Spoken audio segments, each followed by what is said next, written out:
All In Sports Network. We love sports. Welcome in. Happy Tuesday, All In Aggies. I'm your host, Ben Peck, as always. Hope you're having a wonderful day out there. We're going to kind of try to do a quick rapid-fire episode today with a few topics. The two topics we're mostly going to touch on as the Aggies get ready to go to the Swamp in Florida. DJ Lagway, the potential starter for the Gators, freshman quarterback. What the Aggies know about him now, what we have to go off of, the pre-existing relationships dating back to his recruitment, and what in the world is it going to take for Texas A&M to win a game away from Kyle Field? And I should specify a true road game. I'm not talking about Jerry World against Arkansas, with all due respect to the Hogs. It's been 10 games. It's been since, I can't remember the month, but it's 2021. Mizzou. Isaiah Spiller was on that team. He had a really good game, if I'm not mistaken. Like, what are we doing? We're going to try to break down what's gone wrong, and we'll finish up with a little bit of a shout out to the Aggies in the NFL, showing out some pretty solid performances there. All right, let's get right to it. DJ Lagway, the star freshman, 5-star out of Willis, somebody that don't think the Aggies really got super involved. If you read all the reporting, they had Miles O'Neal, they had guys kind of in the works for a while to where they weren't in need of a quarterback. And they were kind of, not that you say no to DJ Lagway, but what it was going to take, and obviously you've got Connor Weigman here too. So the sales pitch was a little difficult in that regards. And of course you had the Jimbo Fisher offense that you were trying to sell as well. So for a variety of reasons, it didn't quite work out. I think there was a little flirtation at the end with Colin Klein coming in, but alas, he goes to Florida and potentially is going to start Saturday against Texas A&M. Graham Mertz, I believe, was out with a concussion last week against Samford for the Gators. And in his place, Lagway looked really good. Now, I'll tell you something interesting about Lagway's trajectory. I think just from my view, like my experience covering him, I didn't really cover him, but to the extent that I saw him play in high school, or we had people out there at some of his stuff, I'll be honest, I was not amazingly sold on him until his senior year. The athleticism, undeniable. The arm strength, phenomenal. But I think there was a little decision-making problems. Like, I would have liked to see the team succeed a little more than they did prior to his senior year. But then the senior year, he just went crazy. And he shut all the haters up, myself included. I wouldn't say I was a hater, but I was just a skeptic. We're allowed to be skeptic, 5-star skeptics on this show. So I had my concerns. But then senior year, he really turned around. For example, even leading into his senior year, played College Station High School at the state 7-on-7 tournament, lost, I think, through a couple picks a pick to Braylon Wortham. Shout out, 3-star defensive back. He's going to be a D1 player, but I was thinking, man, if he's struggling with this, is he really like SEC elite level starter? And then he made us all eat crow with how he played as a senior, and especially how he looked in that first game against Samford. Now, it was Samford. Keep it in mind, but let's go down the list. 18 for 25, 456, 3 touchdowns. That's 18.2 yards per attempt, I believe, or completion. 5 rushes for 16 yards. Looked the part. People like to compare him to a Cam Newton type in terms of just freakish ability, athletically, strong arm, 6'3", 240, can run fast. So not like track speed necessarily, but still, like, not easy to bring down. He can move. He's mobile. So the Aggies are going to have their work cut out for him. Here is Mike Elko and Connor Weigman discussing DJ Lagway. We'll start with Connor, as he talked about his experiences interacting with him on his recruiting trips to Texas A&M, and then we'll hear from Coach Mike Elko. I mean, me and him were pretty cool. We don't know each other that well, but we've definitely had a couple interactions. Me and his family, they're great people. Just being around them, being from the state of Texas. I mean, you get to cross paths with them from time to time, and he's a great dude. Hopefully, he gets to play Saturday. I can't wait to two Texas guys. That'll be fun. Yeah, obviously DJ is an extremely talented kid. Being from right down the road, we kind of knew about him. Started kind of busting on the scene before I left, and then obviously really blossomed in high school while I was gone, and had a phenomenal senior year in high school, and so we knew that we had seen that film and that tape, and it's a small sample size in college, and so you're still really working off of everything you know about him, not just what you've seen in a game and a quarter or a game and a quarter and a half so far in college. And so, and then I think it's how they utilize them both. You don't really know how they're going to use them both at different times. You don't really know, and so. You're in to some degree. That part of it's a little bit like an opener because there's some uncertainty and unknown, but you just got to formulate the plan that you think will get your kids in the best position to be successful and be ready to operate it however you have to. Yeah, so there you have it. I mean, I don't really know how you go about preparing. I mean, there's also just this weird dynamic in this transfer portal era we're in general where, like, when you go for your preparation, what do you turn to? Do you go, I mean, obviously you have high school tape on DJ Lagway, but like, the player. I think that's going to be something that's helpful is that they've recruited him, they evaluated him, they're familiar with DJ Lagway, as you heard Coach Elko talk about. I thought it was interesting too. He did come up a handful of times for some visits at Texas A&M, and I'm sure, as you heard from Connor Weigman, they crossed paths a time or two. So that's kind of an interesting dynamic, but not suggesting they're going to use high school tape to evaluate him. But you use your evaluation from when he was in high school, which obviously includes that. See what he did I think he was there for the spring. You see what he did, obviously, Saturday against Samford, but then you've got all these other dynamics of other players coming in from the portal, other coaches coming in from other schools, and just this mishmash to where first few weeks of the season, I think it's kind of, Coach Elko talked about this, I think, last week. It's kind of difficult to really know what the proper way to prepare for these teams are because you don't necessarily have a sturdy way to go about things. Like he was talking about with Mike Notre Dame, I think, and Mike Denbrock. Like you're looking at LSU's offense and you're looking at Riley Leonard at Duke, and then you're trying to combine the two. So DJ Lagway, we saw what he did. We saw what he could do. How much is their offense different with him in there compared to Graham Mertz? I would imagine a decent amount, right? Like he definitely brings more athletically from that standpoint than Graham Mertz does. No disrespect to Graham Mertz, but I think that's available. I would prefer, man, if you gave me the option for Texas A&M's chances, who would you rather see, Lagway or Mertz? I think I'd take my chances with Mertz just because I don't know how high the ceiling is. Might be a higher floor for sure, but Lagway scares me. I think Lagway is going to be a problem at some point. Like, maybe this year, maybe he could have a year similar to Nico at Tennessee, where pretty solid this first year. I know Nico didn't play last year, but I'm saying where as a freshman, maybe, okay, you see it a little bit here and there, like Jackson Arnold in the bowl game for Oklahoma, but then next year he gets his feet under him full off season if Billy Napier's still there, and buckle up, look out. But we'll see.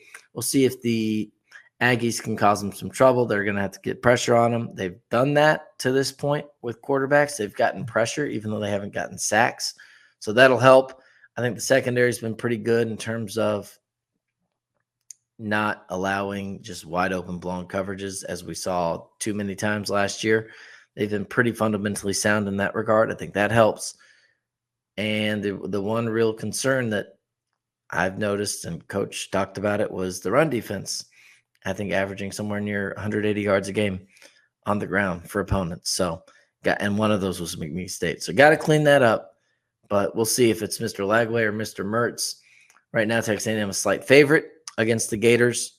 But we shall see how that plays out once we get to Saturday. All right.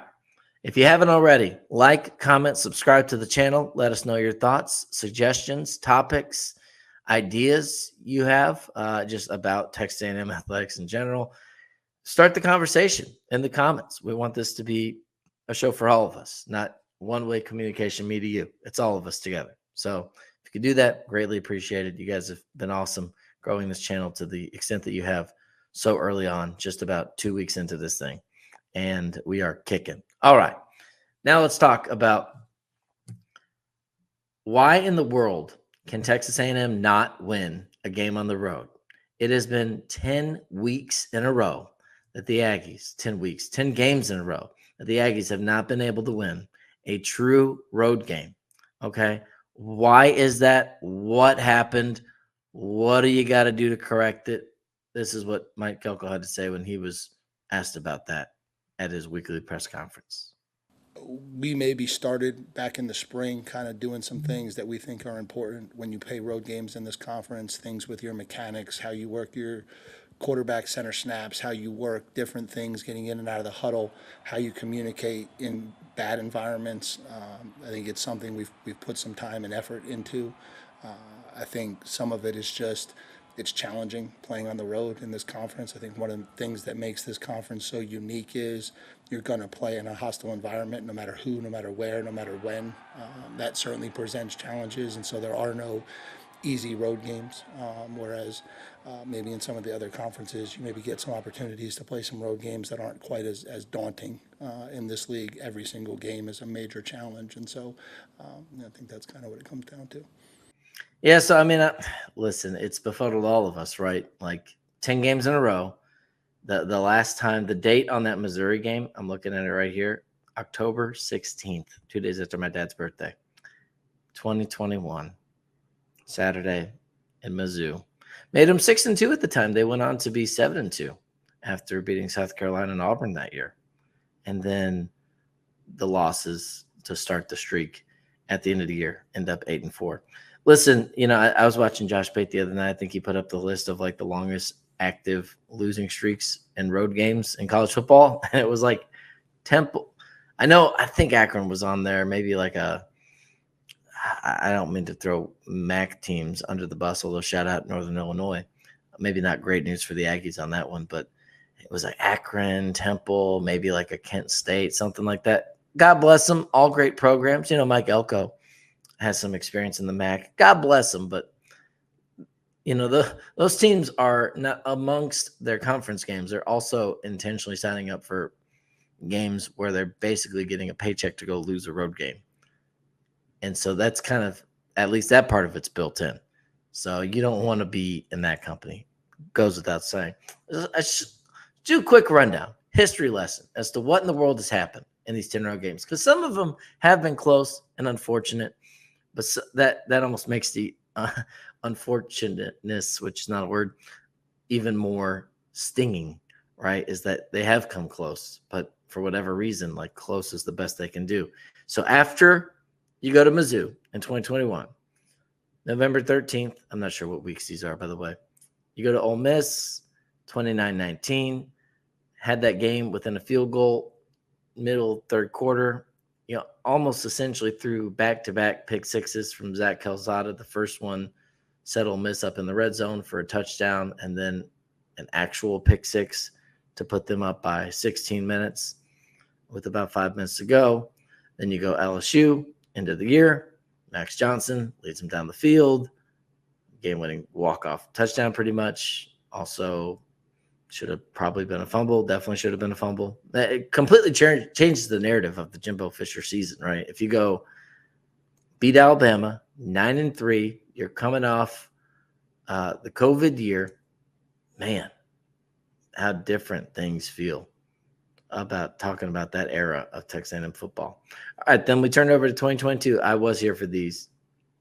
Mississippi State, 42-24. There was a blocked field goal that I think was pretty clearly offsides, returned for a touchdown that really, like, they were behind in that game, but maybe it'd be interesting to see how that turns out if that's a 10-point swing there. But nonetheless, I definitely don't think you were the better team that day.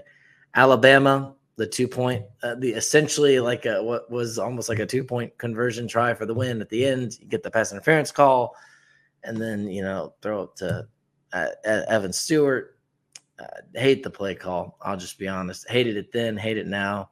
I hate a call where with your whole game on the line, you just say, we're going to take the snap, go, throw. One option. If it's there, it's not. That's like what I do in video games, okay? I'm not great at them. So I don't like seeing that as the way we go about it in a real game. But another chance for a signature win at Alabama. South Carolina, I was at this game. The brutal, the kick return, the Haynes King walking up to the line, goes off him and almost gets returned for not a touchdown, but pretty good return off the ricochet. And then a pick. I think it's 17-0, just like that, something like that. 30-24. And even then, you still had a chance on a Hail Mary at the very end to win the game. 30-24, South Carolina wins. After that, Auburn, just suffocating game. 13-10. As you can tell, not much offense to be had. But even then, you had a chance late. Fourth quarter, you cut it to a one-score lead. That was the Cadillac Williams game. That place was rocking at Jordan Hare. So now, if you're keeping track, we're up to 2 from 2021, 2022, 3, 4, 5, 6. And we go to last year, Miami. Miami. There was the kick return for touchdown with a holding call. Probably shouldn't have been allowed to stand. Probably got missed on the kick return for a touchdown for Miami, but nonetheless, you give up, big touchdowns right before the half, 48-33. Evan Stewart had those. I know the one play could have had a first down, didn't. I'm not sure if that happened twice, but I know two they were going to line up, go for fourth down. Then they got a false start. I think they ended up missing the field goal after that. So that was frustrating. Missed opportunities there. At Tennessee, another game felt like they were kind of, I don't want to say in control of, but they were in that thing. 2013, close, doable, 1-point game in the fourth quarter, late in the fourth quarter, and just couldn't do it. I think late interception from from Max Johnson in that game. Ole Miss, field goal at the end gets blocked to tie the game, 38-35. Turns out to be the last road game of Jimbo Fisher's tenure. And then LSU last year, 42-30. Jaden Daniels as advertised. A&M, though, pretty decent, I'd say. 17-14, had the lead at the half. But then just fourth quarter couldn't contain those running wide receivers. And they beat you 42-30. So that is how we got to this point. 10 games in a row away from Kyle Field, non-neutral site locations that have resulted in wins for the Texas A&M opponent. We will see if the Aggies can exercise those demons in the swamp. Gainesville on Saturday. I like their chances. I think they can do it, but it is going to be an uphill battle. We'll see how they do.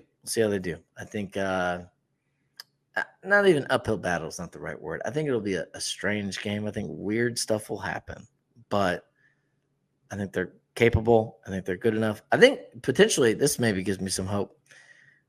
Even though after 2 weeks, maybe the ceiling on this A&M team is not as high or I fear it might not be as high as you would have liked.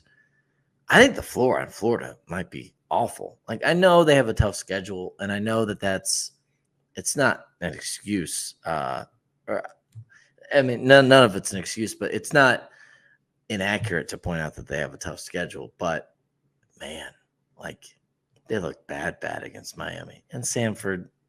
God bless him, Jimbo Fisher, shout out. But I think can't remember if his son still plays there. He just committed last year, I believe. I don't know if he followed through with it, but nonetheless, Florida. Yikes! I think we'll learn a lot about Florida and A&M for that matter. But even if A&M wins decisively, that might turn out to be not the best showing that you think it is at the time if Florida falls off a cliff, which also means if Florida beats you, you can't let that happen, because if Florida falls off a cliff but they beat you at home, can't have that happen. So we'll see if the Aggies can correct the ship this Saturday in Gainesville. We will keep you posted on everything here on All In Aggies, how that game goes. And let you know. If you haven't already, subscribe, like, comment, share the show. Let us know what you like. Let us know what you want to talk about. Let us know your thoughts. Everything you do to help us grow the show makes it better. So we thank you for tuning in as always. All right, last little bit of news. Aggies in the NFL. First, it should go without any further ado. Dan Campbell getting the win in overtime against the Chargers, I believe. Walks it off. Nicely done for the NFL head coach Aggie, who could, I know there's been a few in recent years, but notably in my mind, a guy who is a legitimate contender for obviously Super Bowl in the NFC. Shout out Dennis Allen, of course, with the Saints as well. They whooped up on somebody. Was it the Panthers? Yeah, the Panthers. Another Aggie head coach in the NFL. So good for those guys. Mike Evans, timeless. I'm looking at his stats here: 61 yards, 2 touchdowns, 5 passes. He had his second touchdown pass. Saw that live. It's just the guy's a machine. Like, he doesn't slow down. He doesn't need a software update. He's fine. Myles Garrett, not a Cowboys fan myself. I'm not a hater. I'm a Bears fan, even worse. But so I didn't have anything emotionally invested in this game in terms of Browns Cowboys, but Myles Garrett does get a sack, forced fumble. Josh Reynolds in Denver now with the Broncos, playing with Bo Nix, and he still manages to get 5 catches for 45 yards. I think Bo Nix can be okay, but I think we're going to need a little time to get there. Look what he did at Oregon. He turned it around from being inconsistent at best in Auburn to, Heisman finalist, if I'm not mistaken. So I think Bo Nix can get there. I don't know that he has a lot of help around him. With all due respect to Josh Reynolds, it's bigger than Josh Reynolds. So I think they could maybe be in for a tough year. I do think they'll give him a few years. So we'll see what they can do with Sean Payton and company. But good for Josh Reynolds getting involved with his new team. Christian Kirk, 1 reception, 30 yards against the Dolphins, as Devon Achane combines for 100 yards rushing and receiving, has a touchdown. 7 receptions for 76 yards. Maybe passing up Mostert as the number 1 running back for them this year. We shall see. It certainly looks like it could be trending that way. All right, that's all the time we have for you on All In Aggies. Again, if you like the show, comment, subscribe, tell a friend, and share this thing so we can get it out to more people. We want to make it the best show we can for you, and the more you help us, the more we can help you do that. Have a great rest of your Tuesday, and we will see you later on this week. All In Sports Network. We love sports.